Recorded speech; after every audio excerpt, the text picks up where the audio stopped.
अस्सलामु अलैकुम वरहमतुल्लाहि वबरकातुहू। बिस्मिल्लाह वस्सलातु वस्सलाम अला रसूलिल्लाह। मेरा नाम ज़ुबैर है। आज फिर से मैं आप लोगों के लिए नई वीडियो लेकर हाजिर हुआ हूँ। आप लोग पार्ट 1 में देखा था इन दोनों की तकरीर। इंशाअल्लाह आप लोग पार्ट 2 देखेंगे, सवाल और जवाब। इंशाअल्लाह आज भी हम दीदात उसको शिकस्त देंगे। चलो वीडियो स्टार्ट करते हैं।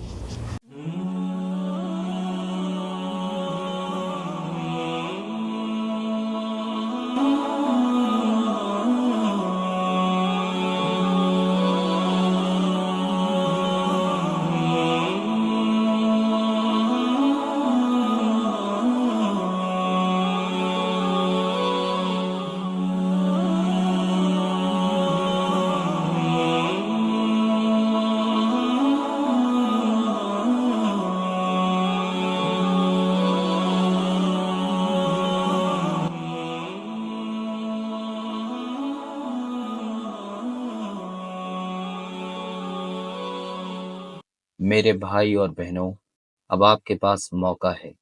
हम लोग पेपर की शीट बांट रहे हैं। जो भी सवाल आपके पास हैं उसमें लिखे और मेंशन भी करे कि वो जिमी स्वैगेट के लिए है या शेख अहमद दीदात के लिए है। हमारे डिबेटर्स बारी बारी से आपका जवाब देंगे। पहला सवाल मिस्टर दीदात के लिए है, क्या कुरान मजीद अपने ओरिजिनल और प्योर फॉर्म में मौजूद है, और क्या ओरिजिनल कुरान को कभी जलाया गया था? एक उस्मानी कुरान था, खलीफा उस्मान। ब्रदर स्वैगार्ड ने भिन्न किताबों का जिक्र किया कि उस्मान ने उन भिन्न किताबों को जला दिया। इन्होंने कई नाम अपनी स्पीच में लिए। अगर कोई आदमी शॉर्ट हैंड है और नोट्स बना रहा है इनकी स्पीच का, इन्होंने कई नाम लिए। ये एक्चुअली नामों को बिगाड़ रहे थे, लेकिन हम उन्हें माफ करते हैं क्योंकि वो जब ओतमन कह रहे थे तो एक्चुअल में उस्मान कह रहे थे। ये हजरत उमर का नाम भी गलत बोल रहे थे। हम आपकी गलतियों को नहीं पकड़ते क्योंकि आपको इन नामों की आदत नहीं है ना।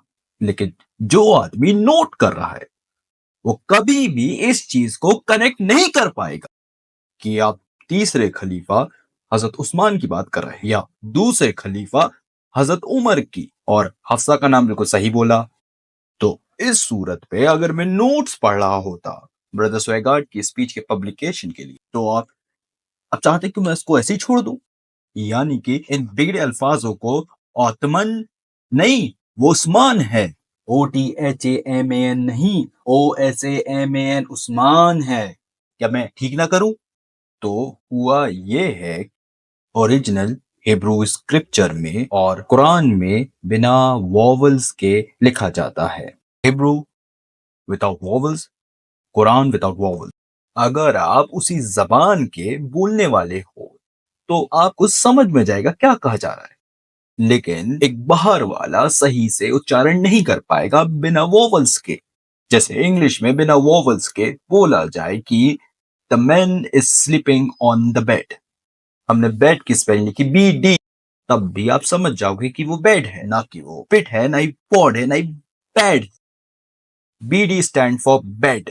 आप अपनी जबान को अच्छे से जानते हो, उसके वॉवल्स आपके दिमाग में बैठे हैं। BD stand for bed. ऐसे ही यहूदी और अरबी भी जानते हैं अपनी जबान के बारे में, लेकिन जैसे ही वो चीज बाहर जाती है तो पता नहीं होता कैसे प्रोनाउंस करे उसे।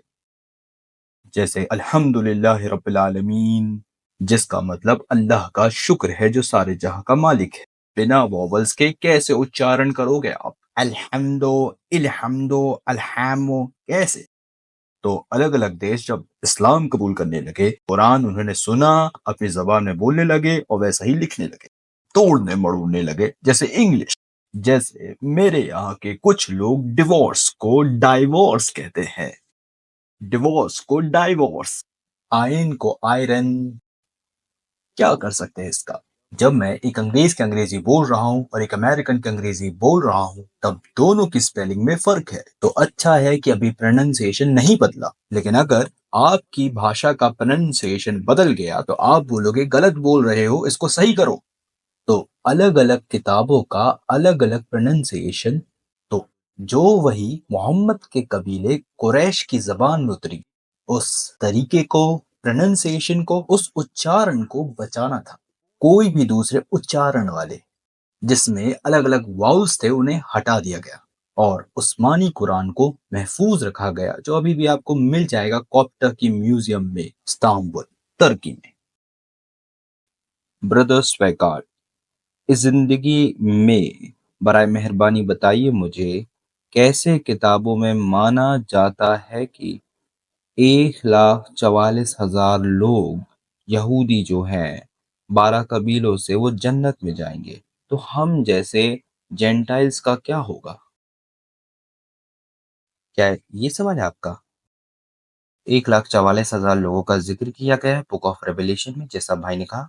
यहूदियों के कबीले से 12,000 लोग जाने वाले हैं जिनका जेंटाइल से कोई लेना देना नहीं है। मुसीबत के समय बनी इसराइल के हर कबीले से 12,000 लोग चुने गए क्योंकि उन लोगों ने यीशु मसीह को अपना पर्सनल सेवियर माना था और उन्हें आसमान में उठा लिया गया। उन लाखों लोगों की निजात का इससे कोई लेना देना नहीं जो यीशु के पास आए थे। इससे जेंटाइल्स का कोई लेना देना नहीं। ये तो सिर्फ 1,44,000 लोगों की बात थी। तो ये भी दिया गया है कि जो यीशु मसीह को पुकारेगा वो बच जाएगा। तो जेंटाइल्स अगर यीशु मसीह को पुकारेंगे तो वो भी बच जाएंगे। मुझे लगता है ये जवाब काफी है। ब्रदर अहमद, जीसस ने कहा हमारा प्रभु परमेश्वर एक है और तुम अपने परमेश्वर के साथ प्रभु से प्रेम रखना। The Lord our God is one, and you shall love the Lord with your God with all your heart. Mark chapter 12 आयत 29 से 30 तक। मुसलमान ईसाइयों से सहमत हैं कि सिर्फ एक खुदा है, लेकिन खुदा मुसलमानों से मोहब्बत क्यों रखेगा जबकि उनका दिल नहीं बदला?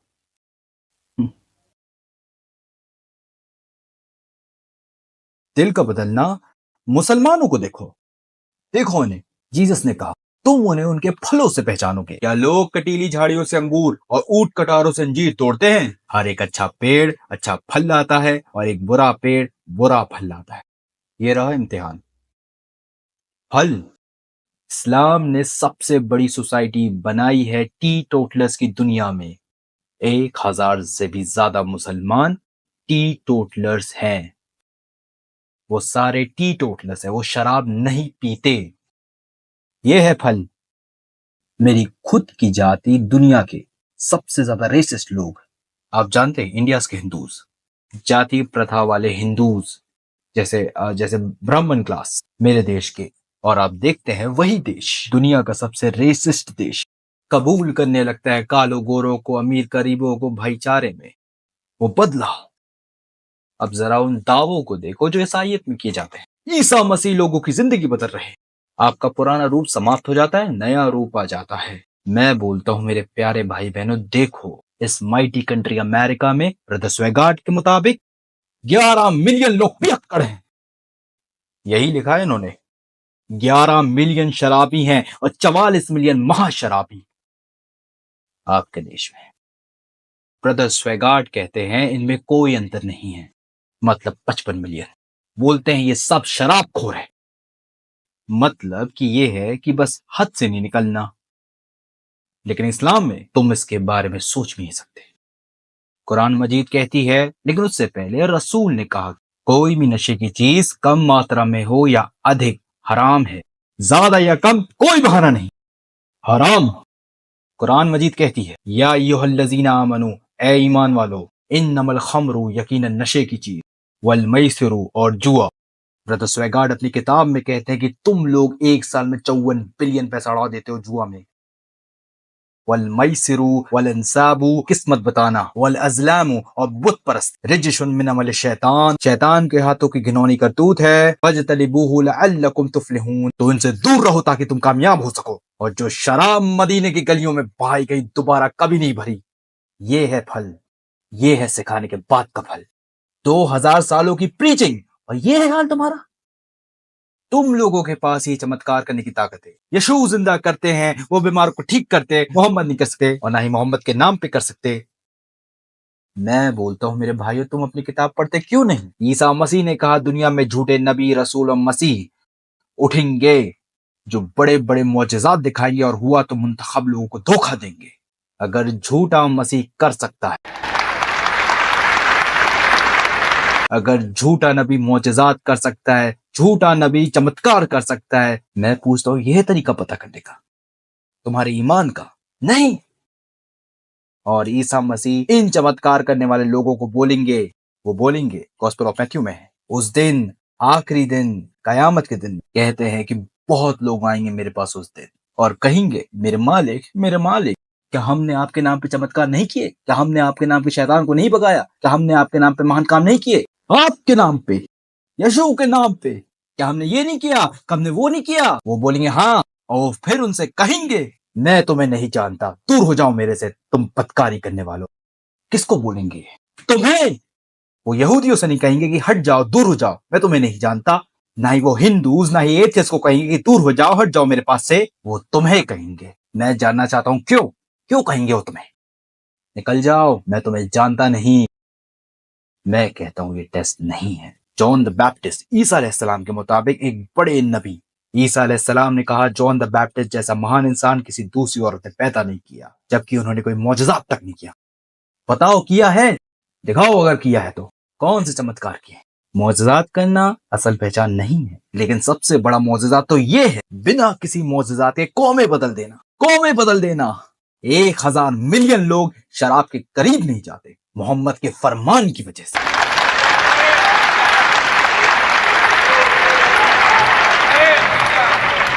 मिस्टर स्वैगेट, उन मुसलमानों का मरने के बाद क्या होगा जो ईसा मसीह पर ईमान रखते हैं लेकिन उन्हें अपना खुदा नहीं मानते, ना ही खुदा का बेटा? बाइबल हमें बताती है कोई और तरीका नहीं है मोक्ष प्राप्त करने का सिवाय यीशु मसीह को मानने के अलावा। यीशु पर ईमान रखना कि वो चमत्कार करते, वो खुदा के नबी थे, वो अच्छे टीचर थे, इतना काफी नहीं है। तुम्हें विश्वास रखना होगा कि वो सूली में चढ़े तुम्हें बचाने के लिए। इंसान गुनाह के भयानक बंधन में फंसा हुआ है जो आदम और हव्वा की नाफरमानी की वजह से हुआ। गुनाह कोई ऐसा काम नहीं सिर्फ जो आप करते हैं, ना ही ये कोई बल है, ये तो इंसान की फितरत में है। तुम इस फितरत को काबू में नहीं कर सकते हाथ काट के,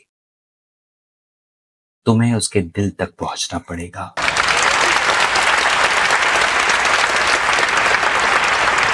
अगर दुनिया भर के सारे मुसलमान उससे खुश हैं जो उनके पास है, तो क्यों ये लोग हजारों में मेरा टेलीकास्ट देखते हैं?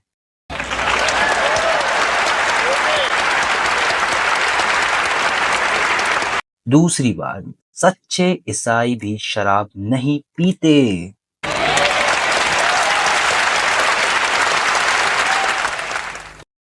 इंसान को दिल की तब्दीली की जरूरत है। बाहर से कुछ नहीं होता साहेब, ये अंदर से आता है और ये यीशु मसीह ही कर सकते हैं। सिर्फ शराब ना पीना काफी नहीं है, जैसे जुआ ना खेलना काफी नहीं, नियमों का पालन करना काफी नहीं। क्रिश्चियनिटी असल में कोई रिलीजन नहीं है। ये ऐसा नहीं है क्या करना है क्या नहीं, तुम ऐसे सेलिब्रेशन हासिल नहीं कर सकते। उसने निजात बख्शी है सूली पर चढ़कर, हम उस पर यकीन रखते हैं। अब गुनाह की फितरत टूट चुकी है। वो आदमी इसलिए नहीं पीता क्योंकि उसको डर है उसके हाथ न कट जाए, या उसके पैर या नाक या नहीं पता क्या, लेकिन यहां वो इसलिए नहीं पीता क्योंकि उसका मन मर चुका है। यीशु मसीह को अपना पर्सनल सेवियर मान लो, और गॉस्पेल सभी के लिए, ना ही कुछ चुने हुए लोगों के लिए। For God so loved the world, क्योंकि ईश्वर ने दुनिया से इतना प्यार किया। और हाँ, मैं बता दूं, बिगॉटन का मतलब प्रोड्यूस भी होता है सर। खुदा ने अपने बेटे को प्रोड्यूस किया।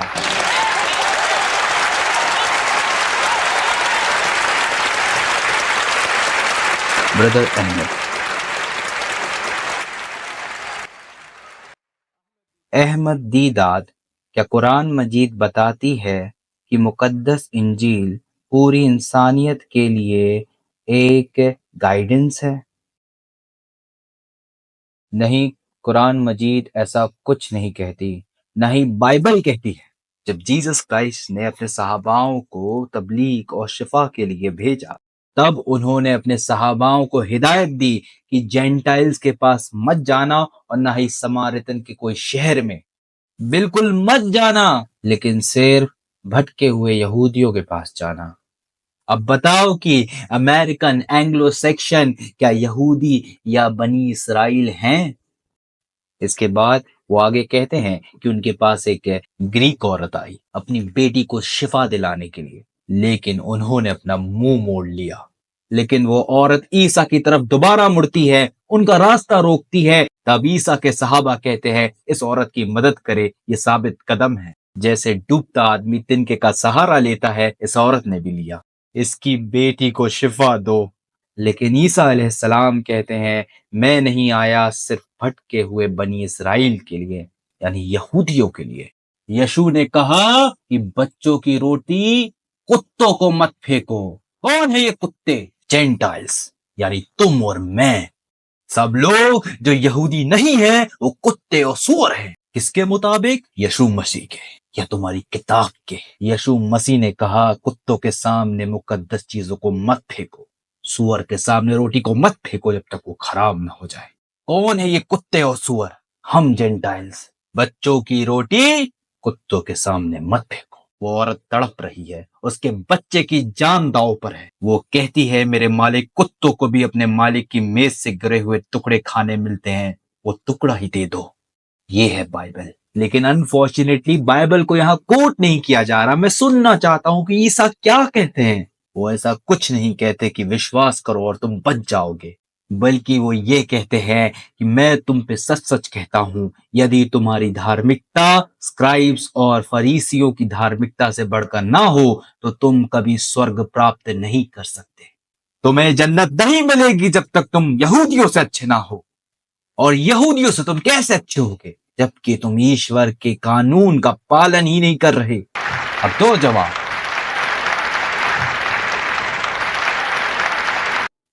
मिस्टर स्वैगट, मिस्टर दीदात ने सबूत पेश किया है कि जो आप अपने हाथ में बाइबल पकड़े हैं वो खुदा का कलाम नहीं है। आप उन्हें कैसे गलत साबित करेंगे? सबूत के बिना पर। और हाँ, मैं सबूत कह रहा हूं, ईमान के बिना पर नहीं। मुझे लगता है आज रात विदाउट डाउट मैं अपनी बात को साबित कर चुका हूँ। बाइबल परम पिता का ही कलाम है और मैं नहीं जानता और क्या प्रूफ चाहिए। आप बाइबल पढ़ सकते हैं और उस पर ईमान नहीं रख सकते, लेकिन हमारे मालिक कहते हैं ईमान रखने को, और फिर हम इससे खूब खूब फायदे हासिल कर सकते हैं। अगर एक आदमी प्रूफ देने के बाद, इतने सारे प्रूफ देने के बावजूद ईमान नहीं रखना चाहता, मालिक ने कहा एक मरा हुआ आदमी वापस आया। वो ल्यूक चैप्टर 16 की कहानी में है। एक अमीर आदमी ने कहा, मेरे भाइयों को खबरदार करने के लिए एक मरे हुए आदमी को भेजो। हकीकत ये है कि अगर वो विश्वास नहीं रखना चाहते तो वो मुर्दे पर भी नहीं रखेंगे। तो जिसे विश्वास नहीं रखना है उसे कोई प्रूफ नहीं दे सकता, क्योंकि वो विश्वास करना ही नहीं चाहता। इसलिए उसने कहा था, और मैं दोबारा कोट करता हूं अपनी फेवरेट आयत को, क्योंकि खुदा ने दुनिया से इतनी मोहब्बत की कि उसने अपना लौता जना हुआ बेटा दे दिया, और जो कोई उस पर ईमान रखेगा वो तबाही से बच जाएगा और हमेशा की जिंदगी हासिल करेगा। मैं एक और बात कह दूं जनाब, मैं खुद इस बात का सबूत हूं कि ये चीज हकीकत है, क्योंकि इसने मेरी जिंदगी बचाई।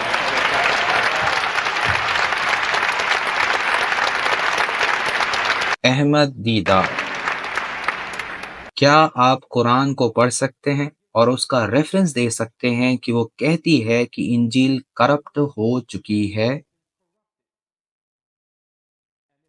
और अगर ऐसा नहीं है तो बताइए कब वो करप्ट हो गई, किसके द्वारा हुई और कहां पर हुई? मिस्टर चेयरमैन और मेरे प्यारे भाइयों, याद है आपको जब मैंने अपनी बात शुरू की थी, मैंने कुछ मंत्र पढ़े थे, तिलावत की थी। मैं आपको हिप्नोटाइज करने की कोशिश नहीं कर रहा था।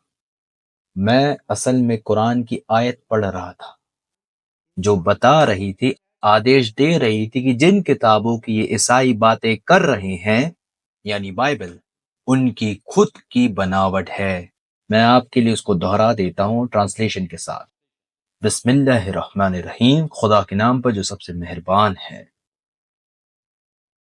फवैलुल लिल्लज़ीना यक्तबूनल किताब बिअयदीहिम, अफसोस है उन लोगों पर जो अपने हाथों से किताब लिखते हैं और फिर कहते हैं ये अल्लाह की तरफ से। फवैलुल लिल्लज़ीना यक्तबूनल किताब बिअयदीहिम सुम्मा यक़ूलूना हाज़ा मिन इंदिल्लाह लियश्तरू बिही समानन कबीला, ताकि इसके बदले में कुछ कीमत हासिल कर सके, जैसे $15 मिलियन इन्होंने कमाया RSV वर्जन से।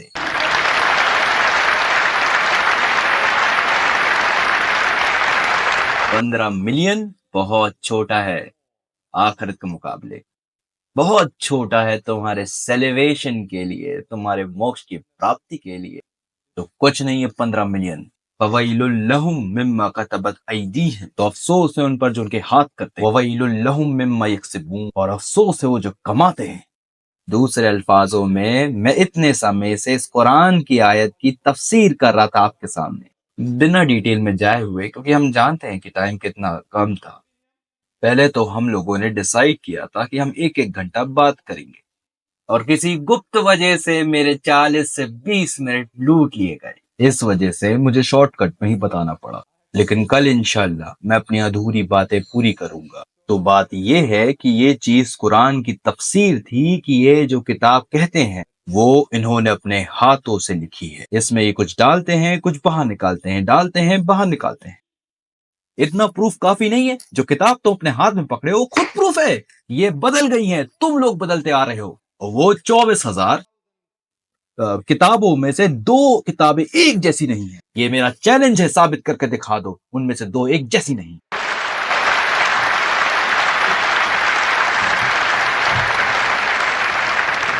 मिस्टर स्वैगल, क्या ओल्ड टेस्टामेंट में लिखा हुआ है कि जीसस के बाद प्रॉफिट मोहम्मद आएंगे?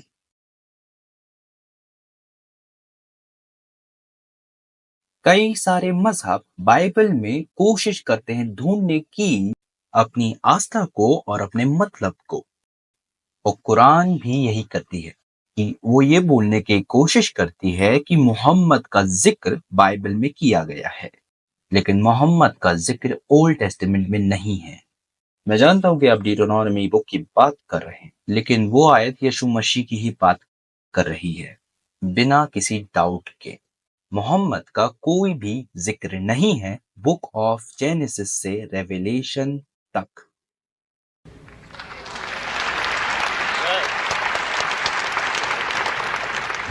अहमद, मुसलमानों का इस हकीकत के बारे में क्या कहना है कि ईसा मसीह के नाम पर लोग शिफा पाते हैं? मुझे कोई हिचकिचाहट नहीं कबूल करने पर इन घटनाओं को कि ऐसा हो सकता है, लेकिन ये चीजें तो हिंदुइज्म में भी हो रही हैं। लोग चमत्कार कर रहे हैं, इस्लाम में लोग चमत्कार कर रहे हैं। झूठे खुदाओं के नाम पर तुम लोग चमत्कार कर सकते हो। यीशु ने एक औरत से कहा था, अगर तुम्हें याद है तो, वही औरत जिसे खून बहने की बीमारी थी, 7 सालों से वो परेशान थी। जब यीशु उसके पास से गुजरे तो उसने उनके लिबास के पतुआ को छुआ और वो वहीं ठीक हो गई। और यीशु को महसूस हुआ कि उनके अंदर से कुछ निकला जा रहा है। वो मुड़े और कहा, यह आपका ईमान था जिसने आपको शिफा बख्शी। उसका ईमान कि छू कर वो ठीक हो जाएगी, उसके इस ईमान ने उसे ठीक किया। दूसरे अल्फाजों में, झूठे खुदा पर ईमान भी तुम्हें ठीक कर सका है। यीशु ने कहा, बहुत से झूठे नबी और बहुत से झूठे मसीहा उठेंगे जो तुम्हें बहुत से चमत्कार दिखाएंगे, और मुमकिन हुआ तो वो मुंतखब को भी धोखा देंगे। इसका मतलब यीशु के सहाबाओं को धोखा देना मुमकिन था ऐसे चमत्कारों से। तो चमत्कार सबूत नहीं है ये देखने के लिए कि आदमी सच्चा है या नहीं।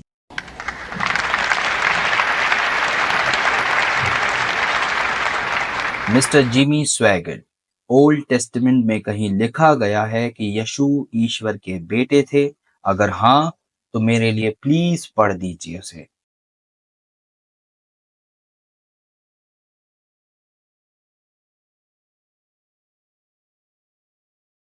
Isaiah chapter 17 verse 14। इसलिए प्रभु खुद आपको एक चिन्ह देगा, कुंवारी हामला होगी और एक लड़के को जन्म देगी जिसका नाम एमेन्युल होगा। और एमेन्युल का मतलब भगवान हमारे साथ है। Thank you sir.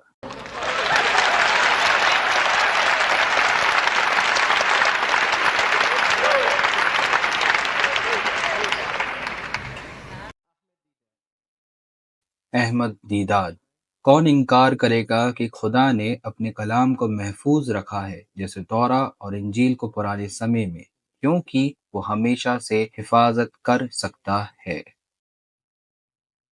पूरी रात से मैं यही तो साबित कर रहा हूं कि इन किताबों की हिफाजत नहीं की गई।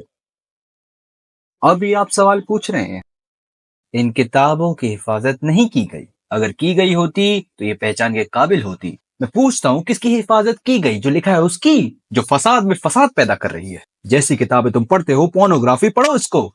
मेरे भाई जिनके पास 10 मिनट थे, लेकिन इनके पास इतना समय नहीं था कि ये छोटा सा एजेकियल चैप्टर पढ़ सकते। मैंने बोला था जिसके पास हिम्मत है वो सबके सामने पढ़े, और ये भी बोला तो तुम इसे पढ़ भी नहीं पाओगे। क्यों? क्योंकि ये खुदा का कलाम नहीं है। अगर ये खुदा का कलाम होता तो तुम शर्मिंदा नहीं होते पढ़ने से। अगर खुद खुदा शर्मिंदा नहीं है ऐसी आयतें उतारने पर जो 2 बदकिरदार बहनों के बारे में, और तुम लोग शर्मिंदा हो? तुम लोग खुदा से ज्यादा पाक हो? बताओ ना। बड़े पाकबाज बनते हो कि तुम एक अल्फाज नहीं बोल सकते, लेकिन खुदा बोल रहा है। खुदा से ज्यादा पाक हो तुम? इसका साफ मतलब यही है कि ये खुदा का अल्फाज नहीं है। किताबें बदल गई हैं, और हाँ, जिस तौरा की ये बात कर रहे हैं वो ओल्ड टेस्टामेंट नहीं है। अभी आप बता रहे थे कि बाइबल को 40 अलग लोगों ने लिखा है। यही कहा था ना, 40 अलग लोगों ने। लेकिन हम उस तौरा को मानते हैं जो तौरा मूसा पर उतारी गई। कोई पूरी किताब नहीं उतरी। ब्रदर स्वेगार्ड ने कहा कि वो सिर्फ टैबलेट थी जो खुदा ने मूसा को दी और मूसा ने उसे फेंक दिया, वो टुकड़े टुकड़े हो गई। अगर ये 5 किताबें पत्थर के टैबलेट में लिखी होती तब आप लोगों को उनको रखने के लिए स्क्राइब से परसाइज का म्यूजियम लगता। मूसा ने कहा रखी थी? Genesis, Exodus, Leviticus, numbers, Deuteronomy. कहां रखा मूसा ने इन बड़े पत्थरों को? नहीं, ये मूसा की किताबें नहीं थी। तो फिर मूसा के पास अपने भाई लूत पर तनकीद की कोई वजह नहीं बचती कि उसने अपनी बेटियों के साथ संबंध बनाया। आखिर क्यों? रॉबिन, याकूब का छोटा बेटा जिसने अपनी मां के साथ संबंध बनाया, आखिर क्यों? यहूदा, यहूदियों की नस्ल का बाप जिसे यहूदी निकला, बाइबल में लिखा है कि उसने अपने बहू के साथ संबंध बनाए।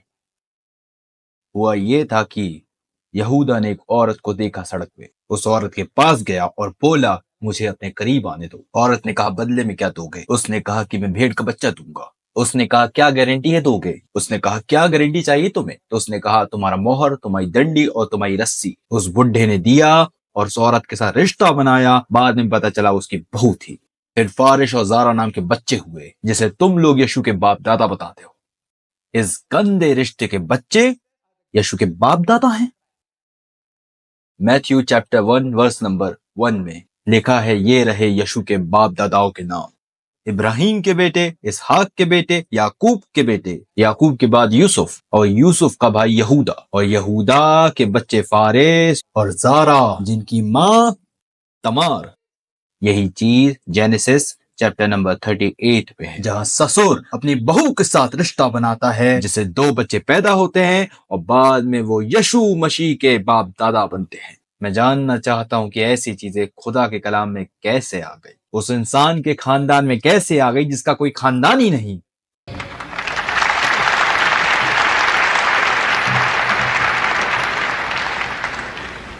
मिस्टर स्वैगिन, प्लीज मिस्टर दीदात की दरख्वास्त पर तवज्जो दें और बाइबल की उन आयतों को पढ़ें। मैं उस चैलेंज की बात कर रहा हूं जो मिस्टर दीदात ने आपको पढ़ने के लिए दिया था।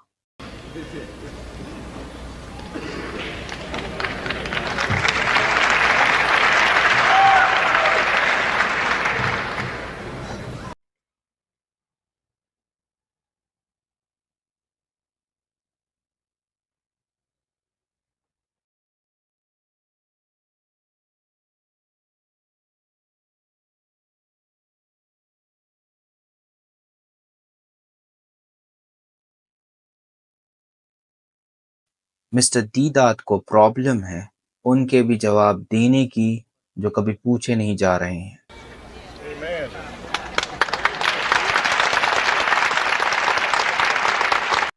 एज़ेकियल चैप्टर 23। यशु ने कहा है कि मेरे पास दोबारा एक कलाम उतरा है जिसमें कहा है कि इंसान के बेटे ये कहानी सुना दो। दो बहनें थी जो एक ही माँ की बेटियां थी। वह मिस्र में वेश्यां हो गईं जब वह छोटी लड़की थी और उन्होंने अपना कुंवारापन खोया मिस्र में और लोगों को अपने चूचक और अपने उभरते हुए स्तनों को पकड़ने दिया। बड़ी लड़की का नाम अहोला था और दूसरी लड़की का नाम अहोलिबा था। वह मेरी हो गई और उन्होंने बेटा और बेटियां जन्म दी जिनका नाम समायरा और जेरूसलम था।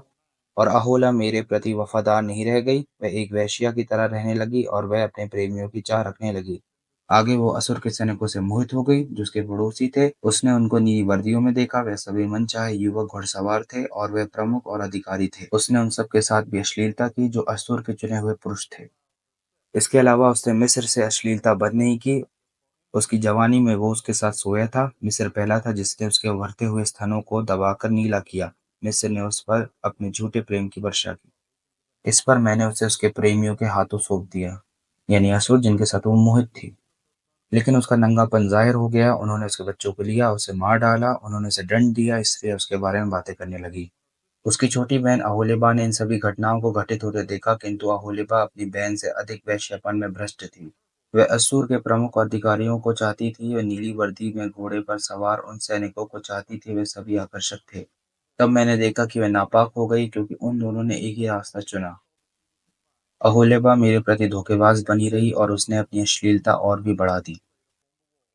जब उसने दीवार पर खुदे मर्दों के चित्र देखे बाबुल में जो कदसी लोगों की तस्वीरें थी लाल पोशाकों में, उन्होंने कमर पर कमरबंद बांधी रखी थी और सर पर लंबी पगड़ियां।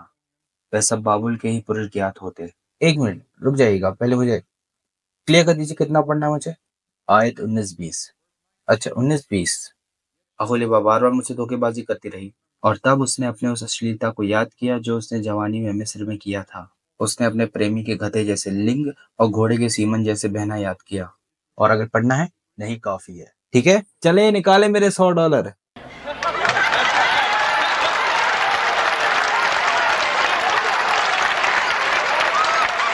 सारे मुसलमान सच्चे होते हैं।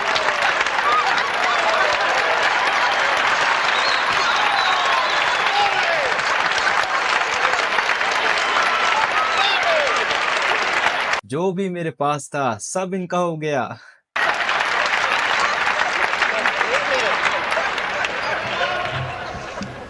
मिल गए मुझे $100। इनका पूरा पर्स भरा हुआ है। अच्छा, अगर ये सारा पैसा साउथ अफ्रीका ले गए तब तो अमेरिका और कर्जे में डूब जाएगा। मुझे नहीं मालूम कि आप लोग कैसे प्रोग्राम करते हैं इस्लाम में, लेकिन ये $100 मैं मैनेजमेंट को देना चाहूंगा। आप लोग इससे रेंट भर दीजिएगा ऑडिटोरियम का।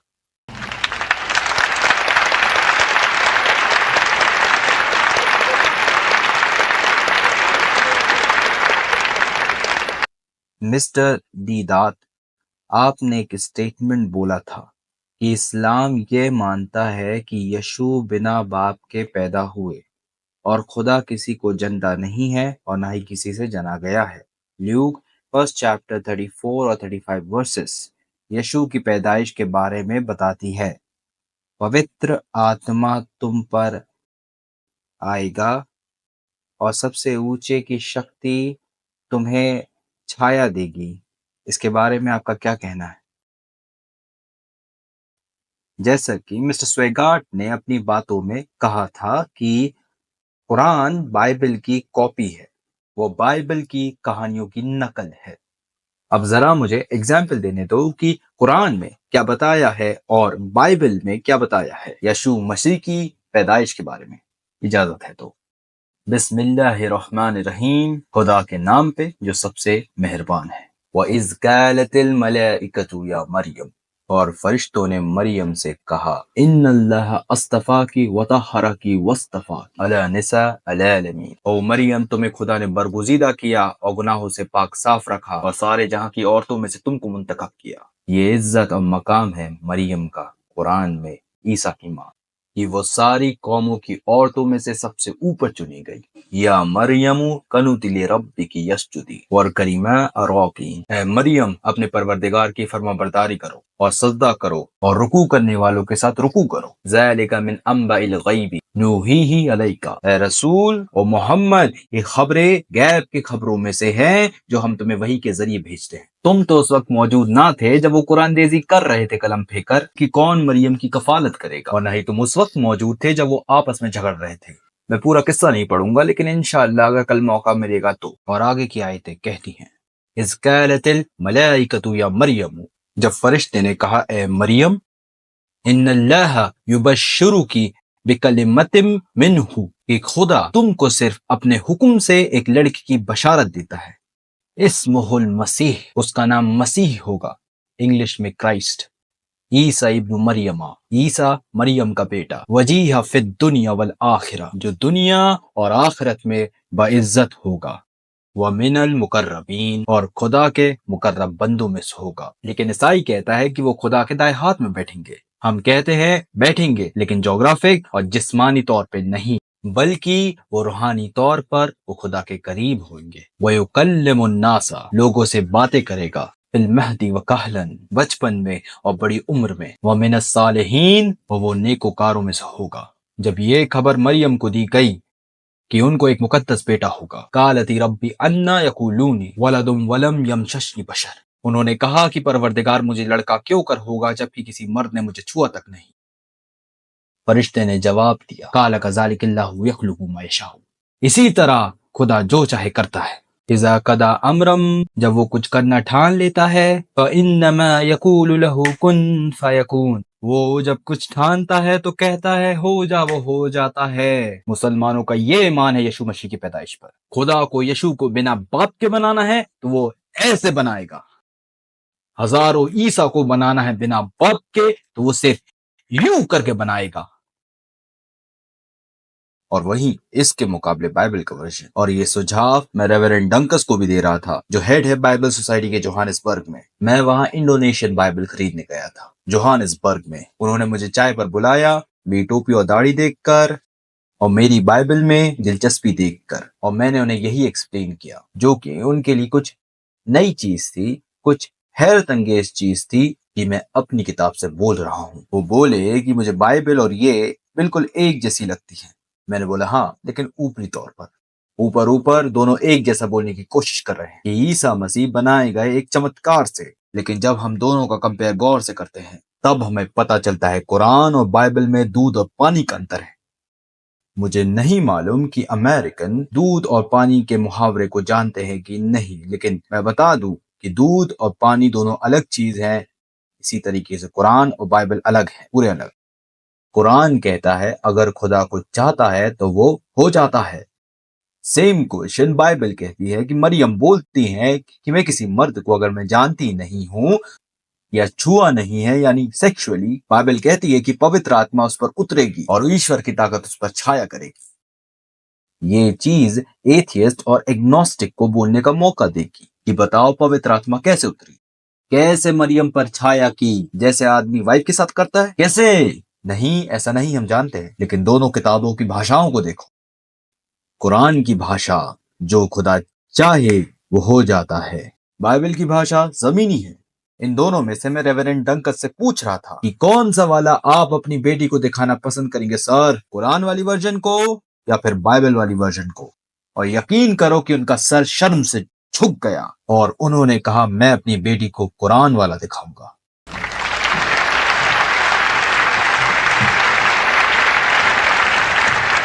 ब्रदर स्वैगर्ट, आपका क्या मतलब था यूनिक वर्ड से?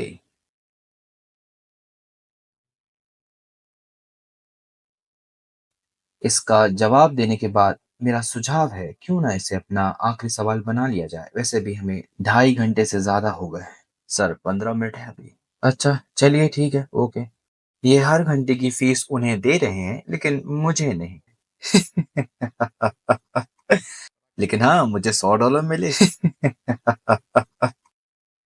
ग्रीक ट्रांसलेशन में अच्छे से कहा जाए तो ओरिजिनल ग्रीक ट्रांसलेशन में यूनिक शब्द का मतलब सबसे अलग, जो भी आज तक हुआ है, जिसे कोई भी खुदा के बेटे की तरह आज तक नहीं हुआ। वो यूनिक थे और ना ही मरियम की तरह कोई है जिसने खुदा के बेटे को जन्मा हो, जैसे इन्होंने अभी बताया अभी कुछ मिनट पहले ही। इसका साफ साफ मतलब है कि उनके जैसे न पहले कोई था ना ही बाद में होगा। वो यूनिक थे, खुदा का अपना बेटा जिस्म में जाहिर हुआ। और इत्तेफाक की बात यह है, हम ईसाई भी तीन खुदा को नहीं मानते और ना ही ये मानते हैं कि उसकी शादी हुई, उसका जन्नत में मकान है और उसकी औलादें हैं।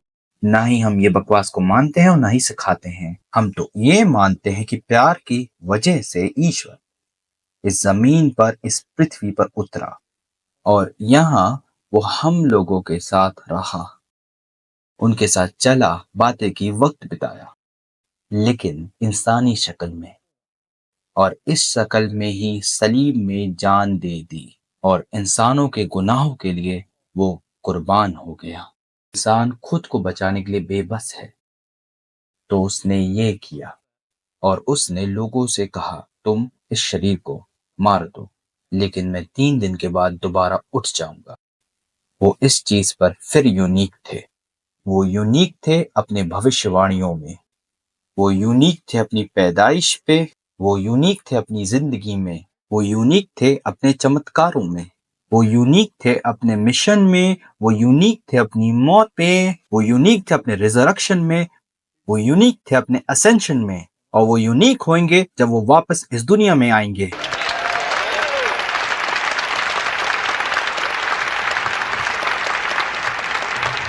मिस्टर दीदार, हमने आपको आमंत्रित किया है अपनी ईसाई दुनिया पे इस टॉपिक पर डिबेट के लिए कि बाइबल खुदा का कलाम है या नहीं। क्या आप अब हिम्मत दिखाएंगे और दोबारा इसी टॉपिक पर डिबेट करेंगे रेवरेंड जिमी स्वेगेट से, लेकिन मक्का में? और अगर नहीं तो क्यों? कहाँ पे? मक्का। देखिए, अगर ये पूछा जाता कि मैं तैयार हूँ ब्रदर स्वेगार्ड से डिबेट के लिए यूनाइटेड स्टेट्स के कोई दूसरे शहर में, तो मैं अभी तैयार हूँ और हर मुलाकात में मैं इनको $10,000 दूंगा। जैसे मेडिसिन स्क्वायर गार्डन, न्यूयॉर्क, $10,000 हर एक मीटिंग के लिए मैं इनको दूंगा। हर एक के लिए $10,000, 4 के लिए $40,000। लेकिन सवाल करने वाला मुझसे पूछ रहा है कि क्या मैं इन्हें मक्का में बुलाऊंगा? पहली चीज, मैं मक्का का हुक्मरान नहीं हूं। दूसरी चीज, मक्का में जाने के लिए वीजा लगता है। पहली चीज, जब मैं अमेरिका आया था तुम्हारी सरकार ने मुझे जबरन वीजा लेने को कहा और मुझे पूरी प्रोसेस से गुजरना पड़ा वीजा पाने के लिए, और अब मैं यहाँ हूँ। मुझे ज़ैम्बिया जाना था, आपको पता है ना वो कहाँ पे है? जब ज़ैम्बिया इंडिपेंडेंट हो गया तो मुझे ज़ैम्बिया जाना था और उससे पहले स्मिथ वहां का हुक्मरान था, तो मुझे वहां जाने के लिए वीजा लगा और मुझे डॉक्यूमेंट्स में साइन भी करना पड़ा कि मैं स्मिथ की नाजायज हुकूमत को नहीं मानता। तब मुझे वीजा मिला। मुझे ज़ैम्बिया जाना था तो मुझे साइन करना पड़ा और बताना पड़ा कि मैं सदर्न रूड एशिया में स्मिथ की नाजायज हुकूमत को नहीं मानता। तो इसी तरीके से मुझे यहाँ आना है तो तुम्हारे टर्म्स और कंडीशन फुलफिल करने होंगे जो सरकार बताएगी, और अगर मैं कर सकता हूँ तो फिर मैं यहाँ आ सकता हूँ, और अगर मैं नहीं करूंगा तो ना ही मुझे यहाँ का वीजा मिलेगा, ना ही कनाडा का और ना ही साउथ अफ्रीका का। इसलिए शर्तें पूरी करनी होंगी। इसी तरीके से मक्का जाने के लिए भी एक शर्त है, और वो शर्त ये है, तो मैं ऐलान करना होगा अपनी जबान से, ला इलाहा इल्लल्लाह मुहम्मद रसूलुल्लाह।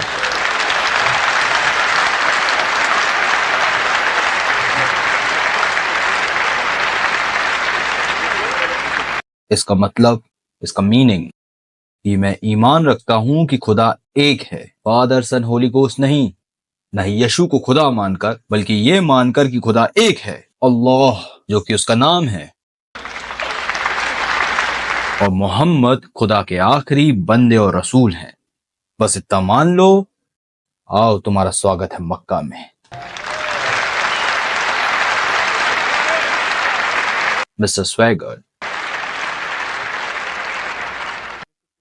स्वैगर्ड, आपके तर्क के अनुसार होली बाइबल का किंग जेम्स वर्जन जरूरी है सैल्वेशन के लिए, तो फिर हम क्या कह सकते हैं? जो दूसरी बाइबल को मानेगा वो जहन्नम में जलेगा, जैसे बुद्धिस्ट, कैथोलिक्स, मुसलमान और यहूदी? मैंने ऐसा कभी नहीं कहा, और ना ही इस पर यकीन रखा है कि किंग जेम्स वर्जन ही निजात का तरीका है। ये सब बकवास बातें हैं। और जवाब के पहले मैं कह दूं, अगर आपने मुझे मक्का आने नहीं दिया तो कम से कम मेरा टेलीकास्ट पहुंचने दो।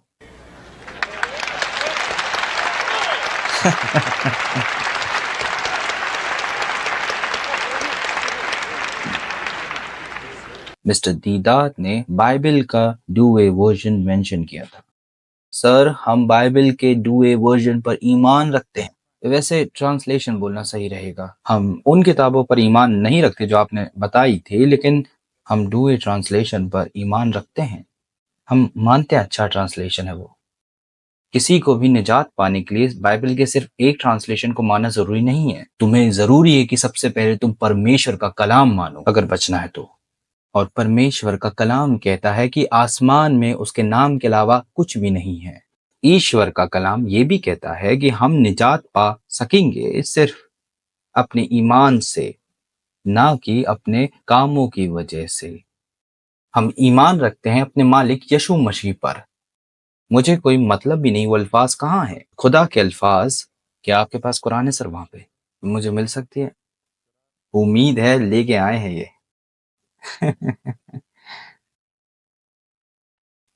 ठीक है। खुदा के जितने भी अल्फाज इस किताब में है, अगर तुम्हारा इस पर ईमान है और हाँ और निजात से मुताल्लिक है, वो बच जाएगा। समझे क्या बोला मैंने? अगर खुदा का कलाम संबंधित है निजात से, संबंधित है छुड़ाए जाने से, संबंधित है बचाए जाने से, अगर ये किसी दीवार के किनारे पर लिखा हुआ है, साफ कहूं तो ये हमारे दिल में लिखा हुआ है। यही बाइबल बताती है। तुम इस किताब को रट सकते हो, इसकी इबादत कर सकते हो, लेकिन ये तुम्हें बचाएगी नहीं। इसके पास तुम्हें बचाने के लिए कोई ताकत नहीं है। लेकिन अगर खुदा का कलाम इसमें है, मेरा मतलब यीशु मसीह को ही मान लेना कि वही सिर्फ निजात दे सकते हैं। अगर ये कुरान में है तो तुम बच जाओगे।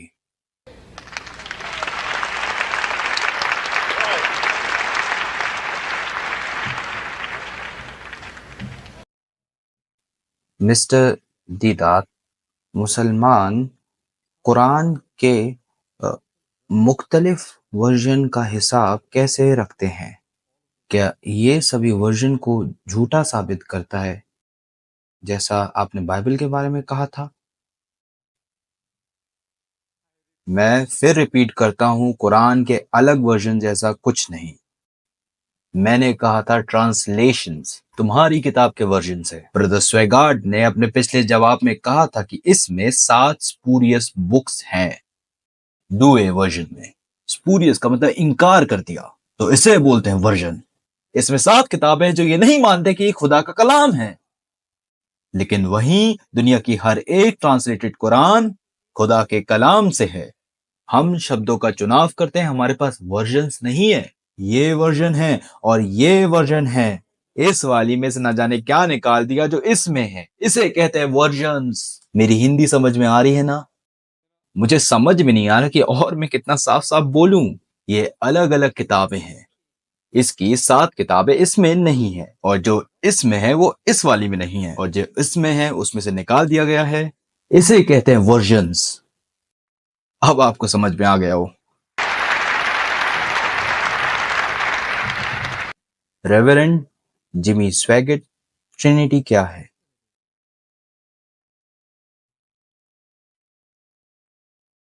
हम मानते हैं कि खुदा का कलाम हमें सिखाता है कि एक खुदा है, न 2 न 10 और न ही 5, सिर्फ एक, जो 3 व्यक्तियों में जाहिर होता है। तीनों की डिफरेंट पर्सनालिटीज हैं।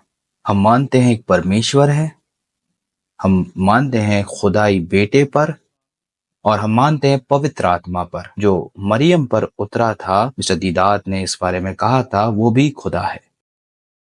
वो तकसीम नहीं हो सकता, यानी वो बिल्कुल मुत्तफिक है। वो एकता में एक है, ना वो इख्तलाफ करते हैं ना ही किया है। हम मानते हैं कि जब आप जन्नत जाओगे, अगर गए, तब यीशु मसीह खुदा के बेटे बैठे होंगे खुदा के कलाम के मुताबिक परम पिता के दाएं हाथ की तरफ, और उस तख्त को हमेशा के लिए कायम रखेंगे। तो नटशेल में ये है ट्रिनिटी।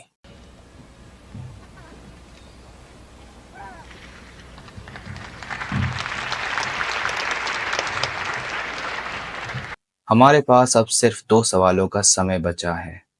मिस्टर डी दाद, क्या आप होली गोस्ट पर यकीन रखते हैं? क्यों और क्यों नहीं? देखिए, ईसाई दुनिया में होली गोस्ट का वजूद उन 3 में से एक का है। ईसाई कहता है कि बाप भी खुदा है, बेटा भी खुदा है और मुकद्दस रूह भी खुदा है, लेकिन वो 3 नहीं है, एक है।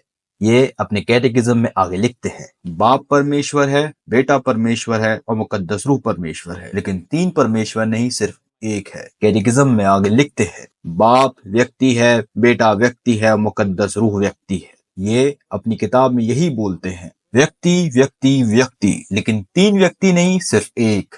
कौन सी भाषा बोल रहे हो?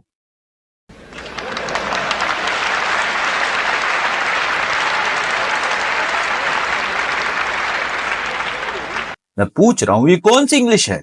खुदा की कसम, ये बकवास है, इंग्लिश नहीं। ये बोलते हैं व्यक्ति व्यक्ति व्यक्ति, लेकिन वो 3 व्यक्ति नहीं, सिर्फ एक है।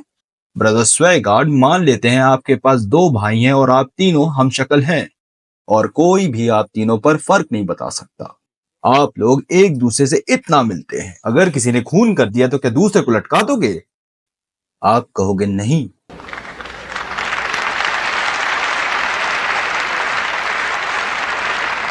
मैं पूछता हूं, क्यों नहीं? तो आप कहोगे क्योंकि वो अलग व्यक्ति है। मैंने कहा ठीक है, लेकिन फर्क क्या है दोनों में? उनकी पर्सनैलिटी।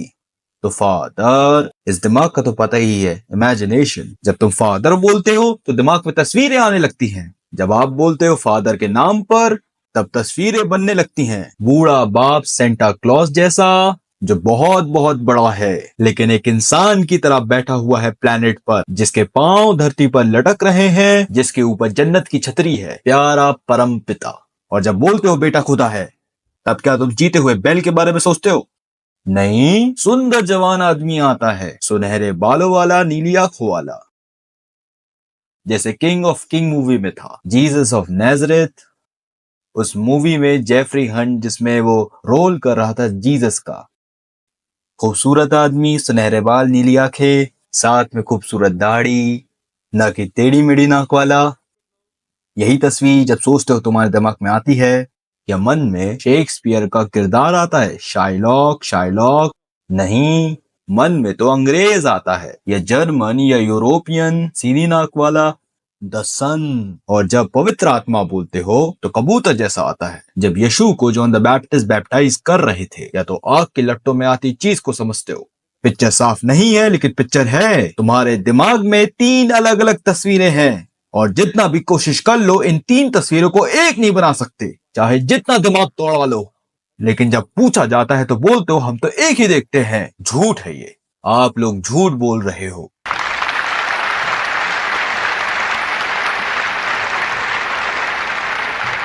एक्चुअली हमारे पास 3 मिनट और है। मिस्टर स्वैगट, ये क्वेश्चन मैनेजमेंट की तरफ से है। क्या आप परमिशन देंगे इस इवेंट की कॉपी दूसरों को देने में, जो भी इस इवेंट को देखना चाहता है? ये पहली बात थी। और दूसरी बात, आपने इस इवेंट को टीवी में क्यों आने नहीं दिया? और तीसरी बात, हमने इस इवेंट को मक्का में टेलीकास्ट करने का मौका फरहम किया, लेकिन हमें मना कर दिया गया।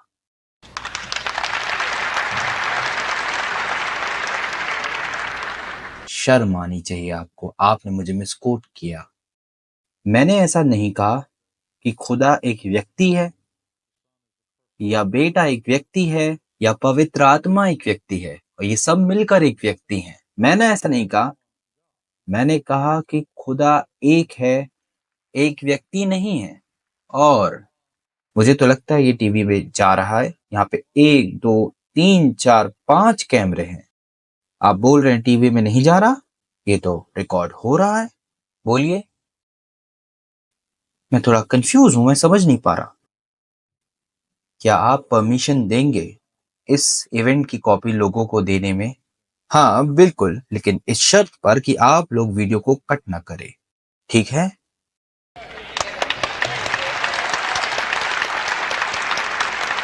मैं भी थोड़ा बहुत टीवी को जानता हूँ। आप किसी को भी कुछ भी कहलवा सकते हैं, थोड़ा सा एडिट कर थोड़ा सा कट पेस्ट करके। हम लोग इसके एक्सपर्ट हैं मिस्टर दीदार। और इस आदमी पर भरोसा करता हूं मैं। सर यहाँ देखिएगा, आप पर भरोसा करता हूं, लेकिन मैं उन पर भरोसा नहीं कर सकता जिनको मैं देख नहीं सकता। अगर इस वीडियो को टीवी में लाना है तो हम आपसे एक बयान लिखवाएंगे, फिर इसके बाद आपको जो करना है करें। लेकिन हाँ, अगर आपको एडिट करना है तो आप लोग बता दें कहाँ एडिट करेंगे और कहाँ कट करेंगे। मुझे लगता है ये फेयर होगा, और ना ही हम अपने साइड से आपकी बात काटेंगे और ना ही हम आपकी बातों को चेंज करेंगे, क्योंकि ये भी फेयर नहीं होगा। और मुझे लगता है कि हम उतने ही ईसाई हैं जितना कि कोई हो सकता है।